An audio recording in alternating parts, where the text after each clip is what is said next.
Hi folks, I just wanted to pop up a message tonight to talk a little bit about Amy Buella, the founder of the Semicolon Project. Unfortunately, news broke today that Amy has sadly ended her life. I wanted to talk to you a little bit about that and about what we can do to ensure that her life wasn't in vain and her death wasn't in vain. Throughout Amy's young life, she was 31 when she died, Amy gave so many of us courage and hope because she founded the Semicolon Project, which has a very strong message of you choose when your story ends. You know, one dark patch doesn't have to be the end of everything. And there are a number of times when I was writing over on the Dancing by Moonlight blog, as well as here on the Trans Druid blog, that I've wanted to stop writing, I've wanted to stop preaching out, I've wanted to stop talking about my mental health and about stuff that's going on because it didn't feel like anyone would be interested. Like, you know, they're probably bored of hearing me talk. But the truth is, it's in those moments when we do reach out, it's in those moments when we say, do you know, I've got this thing going on, X, Y and Z, that we give other people permission to join us. We give other people permission to admit that they're struggling too. And I think it would be an incredible legacy to Amy for those of us who are able to stand up and actually talk about our mental health.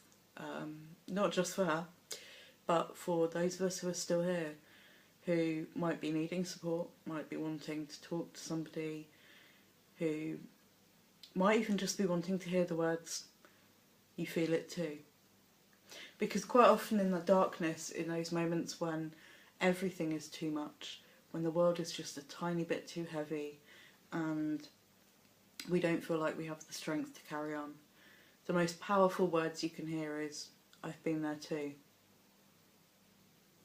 Because it's in that moment when someone says, you feel it too, that we find connection. And one of the strongest and most important things in recovering from mental health is having people around us, having a support network, having people that we can reach out to. And even when we don't choose to reach out to them, knowing that they're there is a great comfort too.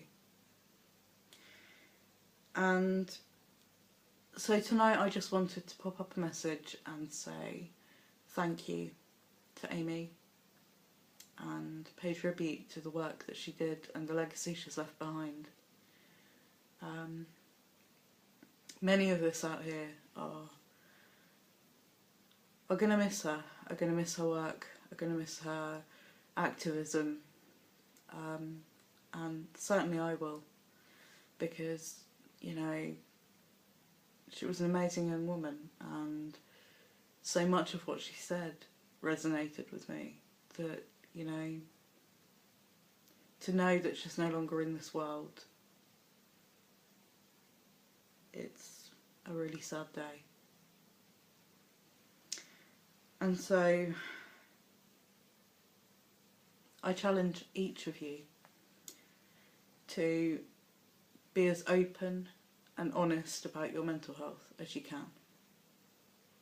Reach out, talk to people, carry on the legacy of Amy, and don't give up, because often in those moments when we really think that the story is over, there's always something else to happen. There's always another chapter. And I think it's really important that we remember that. It's really important that we keep writing our story, that we keep walking our story, we keep living our story, even in the hard times, because one day all of those really, really hard times become really valuable experiences, because they are those moments when we are really crushed and we're feeling like there is just no reason to go on. Those are the moments that later, when someone else says, do you know, I feel like this, those are the moments when we can be the one who says, I understand, I've been there. And that is the most beautiful and valuable gift that anyone can give. Their time, love and understanding. And so tonight I'm going to leave you there. Good night, Amy. Rest well. Thank you for inspiring so many of us to speak up. Good night, guys. Be safe.